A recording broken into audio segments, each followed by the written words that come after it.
வாசக தோழமைகளுக்கு வணக்கம். வீரயுக நாயகன் வேல்பாரி. அத்தியாயம் 34. இருளுக்குள் நடந்து கொண்டே கார்த்திகையின் கதையை சொல்லி முடித்தான் பாரி. கதை கேட்டபடி பின்னால் வந்து கொண்டிருந்தார் கபிலர்.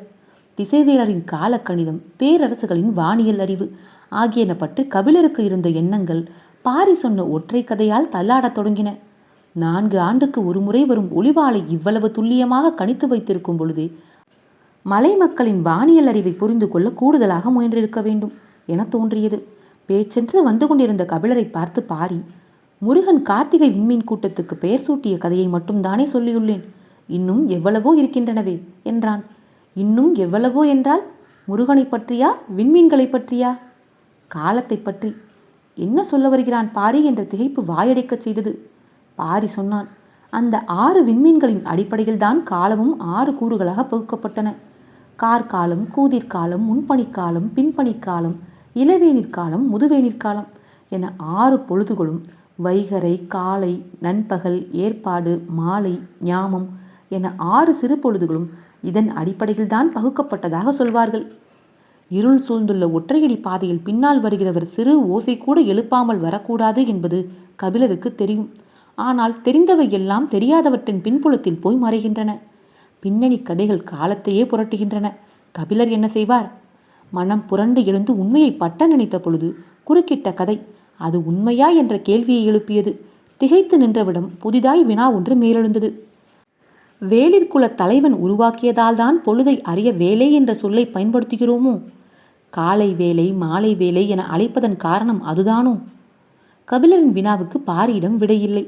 சற்று நேர இடைவெளியில் மீண்டும் கபிலர் கேட்டார், கால சுழற்சியை 60 ஆண்டுகளாக வகுத்ததற்கும் ஒரு நாளை 60 நாளிகைகளாக பிரித்ததற்கும் இந்த 6 தான் அடிப்படையா?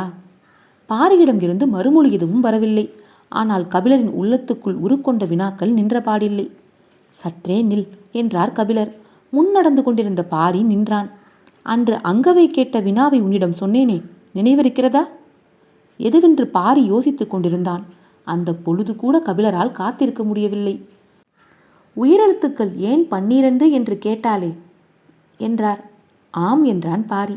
உயிரெழுத்துக்கள் 12, மெய்யெழுத்துக்கள் 18, எல்லாம் 6 மடங்குகளாகவே இருப்பது அதனால்தானா? 6 என்ற அச்சின் மீதுதான் எம்மொழி நிலை கொண்டுள்ளதா? 6 என்பது எண்ணாகவும், நதியாகவும், மொழியாகவும், காலமாகவும் விரிவு கொண்டதா என கேள்விகளை அடுக்கிக் கொண்டே போனார் கபிலர். அமைதியாய் நின்ற பாரி சொன்னான், இந்த வினாக்களுக்கு விடை கூற வேண்டிய புலமை கொண்டவர் நீங்கள்தானே என்னிடம் கேட்கிறீர்கள்? விடையை யாரும் சொல்லிவிடலாம். வினாக்கள் உருத்திரள்வதுதான் முக்கியம். பரம்பின் மீது ஏறத் தொடங்கியதில் இருந்து நான் கண்டடைந்தது விடையை அல்ல, வினாவைத்தான். பெரும் உண்மைகள் எளிய கேள்விகளுக்குள் தலைநொழித்துதான் வெளிவருகின்றன. கபிலர் கேள்விகளுக்குள் தலைநொழித்துக் கொண்டிருந்தார். காலத்தை பற்றி வேறென்ன சொல்ல வந்தாய்? முருகன் அளவுக்கு இயற்கையின் ஒவ்வொரு அசைவையும் நுட்பத்தையும் புரிந்து கொண்ட இன்னொரு தலைவன் இல்லை. முருகனோடு 2 பறவைகளை பற்றிய கதைகளை இணைத்தே மக்கள் சொல்வர். கேட்டிருக்கிறீர்களா? நான் கேள்விப்பட்ட கதைகள் எல்லாம் இங்கு தலைகீழாக மாறிவிடுகிறதே. நீ எந்த பறவைகளை சொல்கிறாய்? சேவலையும் மயிலையும் தான். இந்த பறவைகளுக்கும் காலத்துக்கும் இருக்கும் உறவை பற்றி கபிலர் சிந்தித்துக் கொண்டிருக்க பொழுது பாரி சொன்னான், சேவல் கதிரவன் விரும்பி செந்நிற ஒளியின் முதல் கீற்று வானில் மேலெழத் தொடங்கியவுடன் குதூகலித்து கொக்கரிக்க தொடங்கிவிடும். அதன் மகிழ்வுக்கு அளவு ஏதும் இல்லை. அதே போலத்தான் மயிலும். அது மழை விரும்பி கார் மேகங்கள் கூடத் தொடங்கியதும் குதூகலிக்க தொடங்கும். இறகு விரித்து தனது மகிழ்வை கொண்டாடும். நெருப்பும் நீரும் போலத்தான் கார்த்திகையின் இன்னொரு குறியீடு இவை இரண்டும். சேவலின் கொக்கரிப்பையும் மயிலின் தோகை விரிப்பையும் கார்த்திகையோடு இணைத்து பாரி சொன்ன கணத்தில் உடல் சிலிர்த்து அடங்கியது. காலத்தின் எதிரெதிர் முனைகளை வைத்துத்தான் முருகனை பற்றிய எல்லா கதைகளும் பின்னப்பட்டுள்ளன என தோன்றிய பொழுதே 60ஆம் கோழியின் நினைவு வந்தது. முருகனுக்கு மிகவும் பிடித்தது 60ஆம் கோழி என்றுதானே பரம்பு மக்கள் சொன்னார்கள். இளஞ்சிரிப்பு மாறாமல் பாரி சொன்னான், சேவலும் மயிலும் காலத்தின் குறியீடு என்றால் 60ஆம் கோழி காதலின் குறியீடு. அது முழுநிலா நாளில் வானம் பார்த்து தனது மெல்லிய குரல் கொண்டு ஒலி எழுப்பும். சேவல் போல தனது அழகு திறந்து கூவாது. மூடிய வாயின் முணுமுணுப்பாய் வெளிவரும் இசை வண்டுகளின் ரீங்காரம் போல் மெல்லொலி எழுப்பும். வள்ளியும் முருகனும் நரந்தம்புள்ளின் நடுவுமேட்டில் இருந்த காலம் எல்லாம் காற்றில் மிதந்து வந்த ஓசை அதனுடையதுதான். அந்த ஓசை காதலர்கள் உயிர் சுருண்டு ஓருடல் கொள்ள வழி செய்யும். கார்காலமும் வேநீர்காலமும் இணைந்ததன் அடையாளமாக கார்த்திகை இருப்பதைப் போல ஆணும் பெண்ணும் இணைந்த காதல் அடையாளம்தான் 60ஆம் கோழி. ஒரு வகையில் எரியும் நீரும் குளிரும் நெருப்பும் தான் அதுவும். காலத்தையும் காதலையும் வைத்து வள்ளியுடன் நடத்திய விளையாட்டு வள்ளி முருகனை பற்றிய எல்லா கதைகளிலும் நிகழும் போலும் என்றார் கபிலர். காலத்துடனும் காதலுடனும் விளையாடி பார்க்க விருப்பமில்லா மனிதன் யார்? மனிதனின் அடிப்படையான விருப்பம் இவை இரண்டும் தானே. அதனால்தான் எல்லோருக்கும் இந்த விளையாட்டு பிடித்திருக்கிறது. அதை விளையாடி தீர்த்த வள்ளி முருகனையும் பிடித்திருக்கிறது. வள்ளி முருகனின் கதையை அசை போடுதல் காலத்தையும் காதலையும் மறுபடி நிகழ்த்தி பார்த்தல் போலத்தான். அந்த நிகழ்வு மனதுக்குள் நிகழும் பொழுது வெளிப்போச்சுக்கு வேலை என்ன? பாரியும் கபிலரும் இருவேறு உலகுக்குள் நீந்தியபடி நடந்து சென்றனர். இருளின் அடர்த்தி குறையத் தொடங்கியது. மழை நின்ற இரவு கிழக்கே மேலும் புத்தொளிக்காக காத்திருந்தது. பறவைகளின் குரல் ஒலி கேட்டபடி இருவரும் நடந்தனர். நீண்ட நேரம் கழித்து கபிலர் கேட்டார், முருகன் கண்டறிந்தவை வேறு என்னென்ன? நிறைய இருக்கின்றன, ஆனால் சொல்ல முடியாதவைகளாக இருக்கின்றன. என்னிடம் சொல்ல முடியாதவையா? ஆம், தம் குலம் அல்லாதவர்களுடன் பகிர்ந்து கொள்ள முடியாதவை குலங்களில் நிறைய உண்டல்லவா? நீண்ட நேரம் கழித்து கதைகளிலிருந்து மீண்டு தன்னிலைக்கு வந்தார் கபிலர். எவ்வளவு ஒன்றினாலும் விலக வேண்டிய இடம் உண்டு என்பதை உணரும் நேரம் சற்றே கடுமையானது. ஆனாலும் அவை குறித்து நீங்கள் ஏற்கனவே கேள்வி எழுப்பிவிட்டீர்கள். உங்களது கேள்வியால் திகைத்து போய் நின்றது அன்றுதான் என்றான் பாரி. எதை சொல்கிறான் பாரி என யோசித்துக் கொண்டிருந்தார் கபிலர். பாரி சொன்னான், ஒளிவாளினை பார்க்க குன்றுக்கு மேல் உங்களை நான் அழைத்து சென்ற பொழுது நீங்கள் கேள்வி ஒன்று கேட்டீர்கள். கபிலர் சிந்தித்தபடி சொன்னார், பாலிநகர் பற்றி கேட்டேன். அங்கு வேலிர்களின் செல்வங்கள் பாதுகாத்து வைக்கப்பட்டுள்ளனவா என்று கேட்டேன். பாரி சொன்னான், குமரிக்கடல் முதல் வடதிசையின் எல்லை வரை இருக்கும் இந்த பச்சை மலை தொடரில் இருப்பவர்கள் 14 வேலிர்கள். இந்த வேலிர் கூட்டம் தங்களுக்கு கிடைக்கும் பெரும் செல்வம் எதுவானாலும் அதை பாலிநகரில் வைத்து பாதுகாக்க வேண்டும் என்று முன்னோர்கள் விதி செய்தனர். அந்த பாலிநகரை உருவாக்கியவன் முருகன். தான் அன்று கேட்ட வினாவுக்கு இன்று பாரியிடமிருந்து விடை வந்தது. அந்நகரை வேலிர் மட்டுமே அறிவர் என கேள்விப்பட்டு உள்ளேன். ஆம் என்றான் பாரி. பிறரால் அறிய முடியாத நகரம் மண்ணில் எப்படி இருக்க முடியும்? மண்ணின் மேல் இருக்க முடியாது, மண்ணுக்குள் இருக்க முடியும் அல்லவா? கபிலர் மிரண்டு நின்றார். பாரி சொன்னான், அது மண்ணுக்குள் வடிவமைக்கப்பட்ட அமைப்புகளை கொண்டது. அங்குதான் ஆதி காலம் தொட்டு வேலிர்களின் செல்வங்கள், அதாவது பச்சை மலையின் வியத்தகு செல்வங்கள் சேகரிக்கப்பட்டு வருகின்றன. அந்த பாலிநகரை பாதுகாக்கும் பொறுப்பை எவ்வியிடம் ஒப்படைத்தான் முருகன். அன்றிலிருந்து பரம்பு மக்கள் அதனை பாதுகாத்து வருகிறார்கள். மற்ற வேலிர்கள் அந்த இடத்துக்கு வந்து செல்கின்றனரா? ஆம், பாதுகாப்பது மட்டும்தான் எங்கள் பணி. மற்ற அனைத்து வேலிர்களுக்கும் அந்த இடம் எங்கு இருக்கிறது என்ற உண்மை தெரியும். எவ்வியூரில் இருந்து மலைப்பாதையின் வழியே போனால் பாலிநகர் போய்விடலாம் என்று நீ சொன்னாயே. கபிலர் முடிப்பதற்குள் பாரி சொன்னான், அது வெளித்தோற்றத்துக்காக நாங்கள் அமைத்துள்ள சிறுபாலிக்கான பாதை. பெரும்பாலி இருக்கும் இடம் வேறொன்று. முடிச்சோடு நின்றது பாரியின் மறுமொழி. இதை நேரடியாக கேட்க முடியாது, ஆனால் கேட்காமல் இருக்கவும் முடியாது. என்ன செய்யலாம் என்று சிந்தித்தபடியே கபிலர் கேட்டார், மலைப்பகுதியில் மண்ணுள் இருக்கும் ஓர் இடத்தை எல்லா காலங்களிலும் பாதுகாத்து விட முடியுமா? கால ஓட்டத்தில் எளிதில் அழிந்து விடாதா? எவ்வளவு நிதானத்துடனும் கூர்மையுடனும் கபிலர் பாலிநகரை நெருங்குகிறார் என்பதை பாரி கவனித்தபடியே சொன்னான். அந்த நகரை இப்போது மட்டுமல்ல, இன்னும் எத்தனை ஆயிரம் ஆண்டுகள் ஆனாலும் மண்ணுள் எவ்வளவு ஆழம் புதைந்தாலும் வேலிர் குல தலைவரால் கண்டுபிடித்து வர முடியும். எப்படி கேட்பது? பாரிக்கு இக்கட்டான நிலையை உருவாக்கிவிடும் என்று கபிலருக்கு தோன்றியது. ஆனால் கேட்காமல் இருப்பது உருவாகும் எண்ணத்தை மறைக்கும் செயல். மறைக்க முயல்வது தோழமையன்று என்று எண்ணியபடியே கபிலர் சொன்னார். எப்படி என்பதை நீ வெளிப்படுத்த தேவையில்லை. கபிலரின் சொல்லாற்றல் கண்டு வியந்து நின்றான் பாரி. எவ்வளவு திறனோடு என்னை முன்னகர்த்தி அவர் பின்வருகிறார் என்று எண்ணியபடியே பாரி சொன்னான், அந்த நகருக்கான அடையாளங்களை உருவாக்கியவன் முருகன். அந்த அடையாளங்கள் மண்ணில் இருந்தால் அவை கால ஓட்டத்தில் மறைந்து போகலாம். விண்ணில் இருந்தால்? பாரியின் வினா கபிலரை இழுத்து நிறுத்தியது. பாரி தொடர்ந்தான், இன்னும் எத்தனை ஆயிரம் ஆண்டுகள் ஆனாலும் விண்மீன்களின் இருப்பிடங்கள் மாறவா போகின்றன? இல்லை, பாலிநகருக்கான குறிப்புகள் விண்மீன்களை வைத்து உருவாக்கப்பட்டுள்ளன. இன்னும் எவ்வளவு காலம் கழிந்த பின்னும் மாதங்களின் நாள் வரிசையும் விண்மீன்களின் இடவரிசையும் தெரிந்தவன் அந்த நகரை எளிதில் கண்டறிந்து விடுவான். திகைப்பின் அடுத்த கட்டம் அரங்கேறி கொண்டிருந்தது. மலை மக்கள் அறிவின் சிறந்த தொடக்கத்தை உருவாக்கியவர்கள். சமவெளியில் உருவான அரசுகள் அதை அடுத்த கட்டத்துக்கு வளர்த்தெடுத்துள்ளன என்றுதான் இதுநாள் வரை கபிலர் நினைத்திருந்தார். ஆனால் வளர்ச்சி என்ற பெயரில் தொலைந்து போனவையே அபார ஆற்றல் கொண்டவையாக இருக்கின்றன. விண்மீன்களை வைத்து திசை அடையாளங்களையும் நேர அடையாளங்களையும் தான் கணியர்கள் உருவாக்கியுள்ளனர். ஆனால் இங்கோ விண்மீன்களை வைத்து நிலம் அடையாளப்படுத்தப்படுகிறது. அறிவு வளர்ச்சியின் ஆதி விதைகள் இங்கு பாதுகாத்து வைக்கப்பட்டுள்ளன. கபிலரின் எண்ண ஓட்டங்களை இடைமறித்து பாரி சொன்னான். முதுவேநீர் காலத்தில் கார்த்திகை விண்மீன் கூட்டத்தோடு கதிரவன் இருப்பதை விண்மீன்களின் சுழல் வட்ட கணக்கின் அடிப்படையில் முருகன் கண்டறிந்தான் என சொன்னேன் அல்லவா? ஆம் என தலையசைத்தார் கபிலர். அவ்வாறன்றி வேறொரு முறையில்தான் அதை முருகன் கண்டறிந்தான் என சொல்பவர்களும் உண்டு. அது என்ன முறை? பாரி சற்றே அமைதி கொண்டு நடந்தான். சொல்லலாமா என்ற வினாவை எழுப்பி மனதை விடை சொல்ல ஆயத்தம் செய்கிறான் என்பது கபிலருக்கு புரிந்தது. பாரி சொன்னான். இம்மலைத்தொடரில் உள்ள 10 பேரதிசயங்களில் ஒன்று கருநெல்லி. கபிலர் பாரி உச்சரிக்கும் வார்த்தையை மிக கவனமாக கேட்டார். பாரி சொன்னான். அதிசய கனியான கருநெல்லியை உண்டால் பகலிலும் விண்மீன் கூட்டத்தை பார்க்கலாம் என்ற நம்பிக்கை எங்களுக்கு உண்டு. முருகனுக்கு நெல்லிக்கனி மிகவும் பிடித்தது. அவன் கருநெல்லி உண்டுதான் பகலில் விண்மீன் நகர்வை பார்த்து அறிந்தான் என்று குலநாகினிகள் கதை சொல்லி நான் கேட்டிருக்கிறேன். கபிலர் திகைப்பில் இருந்து மீள வழியில்லாமல் இருந்தார். எண்ணங்கள் கட்டுக்கடங்காமல் ஓடின.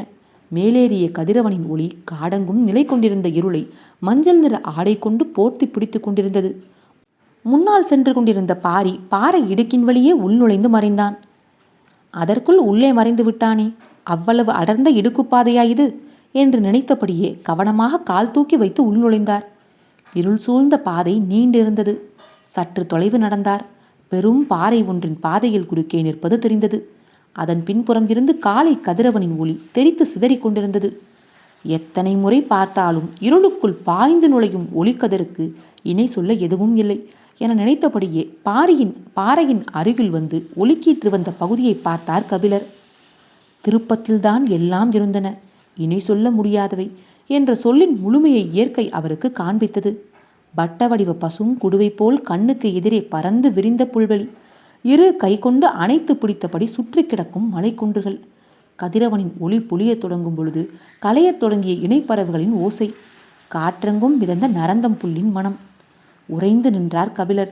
சற்றே விலகி நின்று அவர் முகம் பார்த்து மகிழ்ந்தான் பாரி. கார்காலத்தின் முதுமலை கொட்டத் தொடங்கியது. இன்னும் சில நாட்களில் அடைமழை தொடங்கும். மழை நீரின் கனம் தாங்காமல் இலையும் இரவின் குளிர் தாங்காமல் மழையும் நடுங்கியபடி இருக்கப் போகின்றன. கபிலருக்கு எளிமையில் போர்வை நெய்யும் பணி முடியப் போகிறது. தப்பிச் செல்ல முடியா பேரழியின் மயில் தோர் கொண்டு தொல்புலவன் போர்த்தப்பட இருக்கிறான். அந்த நாளுக்காக காத்திருந்தனர் எல்லோரும். கபிலரின் மனமோ நரந்தம்புல் மேட்டிலும் கார்த்திகையின் கணக்குகளிலும் முளியின் புதிர்களிலும் போய் மாட்டி நின்றது. அவற்றின் ஆழம் வசப்படவில்லை. எனவே அதிலிருந்து மீள முடியவில்லை. நீலன் தனைமயக்கி மூலிகை கொடுத்து கதையை மறக்க வைத்தான். பாரியோ கதையை சொல்லி மீதமுள்ள எல்லாவற்றையும் மறக்க வைத்தான். மறதிக்கும் நினைவுக்கும் நடுவில் பெரும் வேட்டையை தன்னந்தனியாக நடத்தி கொண்டிருந்தார் கபிலர். மீள முடியாத அந்த மனநிலையோடுதான் பிள்ளைகளுக்கு பாடம் நடத்தினார். அங்கவையின் வினாக்கள் வழக்கம் போல் அறிதலின் வழியேதான் இருந்தன. மற்றவர்களும் ஆர்வமுடன் பாடம் பயின்றனர். மயிலா புறப்பட வேண்டிய நாள் வந்துவிட்டது. அவள் நீலனை பார்க்காமல் நீண்ட நாள் விலகி இருந்தது இப்போதுதான்.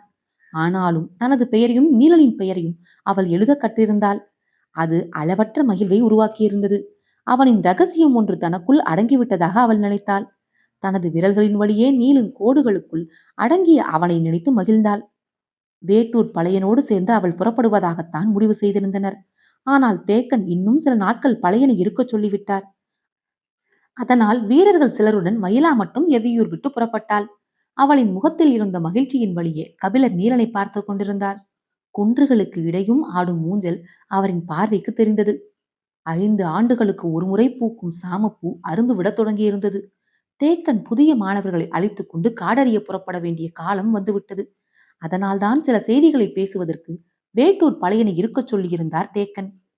தென்திசை தளபதி கூழையன் அனுப்பும் தகவல்கள் பரம்புக்கான ஆபத்து நெருங்குவதை சொல்லிக் கொண்டே இருந்தன. கோலூர் சாத்தனின் கைகளை முடியன் வெட்டியதால் சேரர் குடிகள் ஒன்று சேர நாம் வழிவகுத்து விட்டோம். பாண்டியனையும் சோழனையும் போல தொலைவில் இருப்பவர்கள் அல்ல சேரர்கள். மலைத்தொடரின் அடுத்த குன்றில் அவர்களது காலடி கிடக்கிறது. சேரர் குடி இருவரும் இணைந்து பரம்பு நோக்கி படைகள் வருவதற்கு ஒரு சில சுன்றுகளில் பாதை அமைத்து வருகின்றனர். நாம் மிகுந்த கவனத்தோடு இருக்க வேண்டிய நேரம். இந்த செய்திகள் வந்த பிறகுதான் பேரெளி வேட்டைக்கு பாரி ஏன் தொடர்ந்து வந்தான் என்பது தெரிய வந்தது. பேரழி அதிகம் இருக்கும் இடங்களை விட்டுவிட்டு மலைகளின் பல திசை வழியாக ஏன் பயணப்பட வைத்தான் என்றும் இப்போதுதான் புரிந்தது. சேரர்கள் எந்தெந்த குன்றுகளின் வழியே நுழைந்து பாதை உருவாக்க முயல்கின்றனர் என்று பாரி சொன்னதாக தேக்கன் சொன்ன பொழுது உதிரன் உறைந்து போனான். கழுகின் மூக்கை போன்றது பாரியின் கவனிப்பு.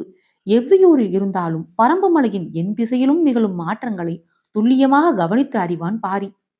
கூழையன் அனுப்பிய செய்தியும் பாரியின் கவனமும் ஒன்று போல இருந்தன.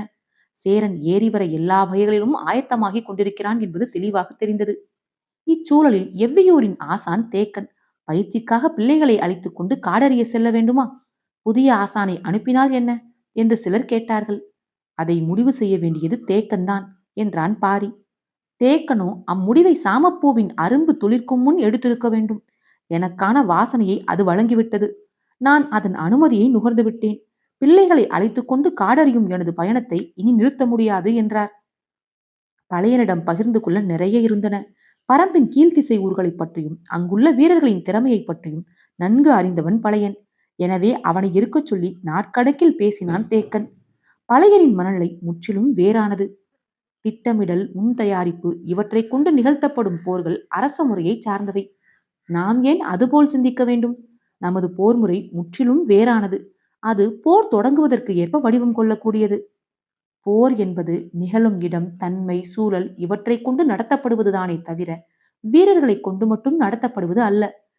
எனவே அந்த கணத்தில் எடுக்க வேண்டிய முடிவை முன்கூட்டியே எடுப்பது அறியாமையாகும் என்றார் பழையன். பேரரசுகளால் சூழப்பட்டுள்ளோம். நமது மரபுப்படி நாம் போரிடுவோம். ஆனால் அவர்களின் போர் உத்திகளை கணித்து அதற்கேற்ப ஆயத்தமாக வேண்டிய தேவை இருக்கிறது என்று வாதிட்டார் தேக்கன். முன் தயாரிப்பின் வழியே போரை அணுகும் முறைக்கு பழையனால் பொருந்த முடியவில்லை. இப்பணியை கூழையரிடம் ஒப்படைத்துவிடு. போர் தொடங்கிய பிறகு எனது படியை முடிவு செய்து கொள்ளலாம் என்றான் பழையன். நீ சொல்வதற்கும் நான் சொல்வதற்கும் இடையில் அதிக நாட்கள் இல்லை என்றான் தேக்கன். இரண்டுக்கும் இடையில் ஒரு நாள் இருந்தாலும் நான் ஏன் முன்கூட்டியே ஆயுதங்களை தூக்கிக் கொண்டு ஆற்றலை வீணாக்க வேண்டும்? பழையனோடு பேச்சில் மட்டுமன்று எதிலும் வெல்ல முடியாது என தேக்கனுக்கு தெரியும். உண்மையில் தேக்கன் நடத்தும் போராட்டம் இந்த விடாப்படியான மனநிலையோடுதான். நன்கு திட்டமிட்ட போர் முறையை எதுவும் இல்லை என்று ஒதுக்கிவிட முடியாது. இயற்கையின் பல அமைப்புகள் திட்டமிட்ட ஒருங்கிணைப்பை கொண்டு தாக்குதல் தொடுக்கின்றன. இந்த எடுத்துக்காட்டை நாம் சொன்னால் இதற்கு மாற்றான 1000 எடுத்துக்காட்டுகளை பழையன் சொல்வான். எனவே மறுமொழியின்றி அமைதியானான் தேக்கன். ஆனால் சூழலில் இந்த அமைதி இல்லை. அத்தியாயம் 34 நிறைவுற்றது. காற்றோடும் உங்கள் காதுகளோடும் நான் எவ்விமையில